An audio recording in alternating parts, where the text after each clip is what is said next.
ধীরে ধীরে আরও খারাপ হচ্ছে নোয়াখালীর বন্যা পরিস্থিতি। পানি বাড়ার সাথে সাথে ভারী বৃষ্টি দুর্ভোগ বাড়িয়েছে বহুগুণে। ঘরবাড়ি তলিয়ে যাওয়ায় বিশুদ্ধ পানি ও খাবার সংকটে ভুগছে মানুষ। বেশ কয়েকটি সংস্থা ত্রাণ সামগ্রী নিয়ে এলেও আরও খাদ্য এবং ঔষধ প্রয়োজন বেগমগঞ্জের পানিবন্দী গ্রামগুলোতে।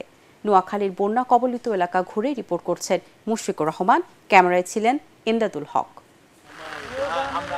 চারপাশ পানিতে থই থই, ঝুম বৃষ্টিতে এগিয়ে চলছে নৌকা।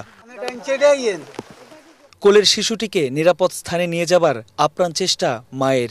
প্রচুর পানি, মাঞ্জা হমান পানি, ঘরে যাওয়াই যায় না। ফুপির বাসাতে গেছি, ফুপিও ভাই করে দিছি। এখন স্বামীর ফোন দিছি নেওয়ার জন্য, নিয়ে যাইতো মানে ওদের বাসায়। ছোট দুটি শিশুকে কোনো মতে ঘরে রেখে মানুষের সেবায় নেমেছেন এই মাঝি। আমার দুইটা বাচ্চা আছে, আমি দুইটা বাচ্চারা গামছা দিয়ে কাঠের সাথে বাইন্ধা রাখছি, যেহেতু খাটের থেকে না নামে। আমার ঘরের ভিতরে পানি এতটুকু। 250-টিরও বেশি ডিজাইন অপশন নিয়ে ওয়ালটন স্মার্ট ফ্রিজ, বোঝে আপনার প্রয়োজন। কোনো জায়গা যেন আর নিরাপদ নেই বন্যা কবলিত এলাকাগুলোতে। প্রতিদিনই পাল্লা দিয়ে বাড়ছে পানি, আরও বিপদ ডেকে এনেছে ভারী বৃষ্টি। বাড়ির উঠোনে ভেসে বেড়াচ্ছে হাঁস, ডুবে গেছে নলকূপ, ঘরে ঢুকেছে পানি। শিশু বয়োবৃদ্ধদের নিয়ে বিপাকে পড়েছেন বেগমগঞ্জবাসী।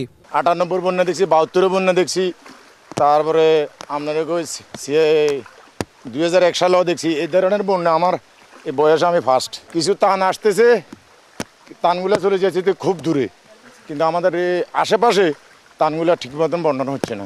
ভাত রান্নি খাইতাম হারি না, ঠিক মতো গোসল করে কাপড় হিনতাম হারি না, ছেলে মেয়ে না কত অসুবিধার মধ্যে আছি, বাইরে হইতাম হারি না ভাই। অনেক কি করম, ঘরে বই আল্লাহরে বলে আর কি করম, কোন চাই আপনারা? কোথায় যাইতাম, কার কাছে যাইতাম, এনে যাবো, এনে তো অবস্থা।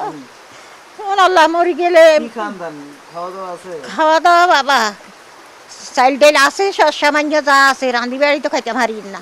বানভাসী এসব এলাকায় ত্রাণ সেবা নিয়ে আসতে শুরু করেছে বিভিন্ন সংস্থা। তবে শুকনো খাবারের পাশাপাশি সুষম খাবার প্রয়োজন গর্ভবতী নারী ও শিশুদের জন্য।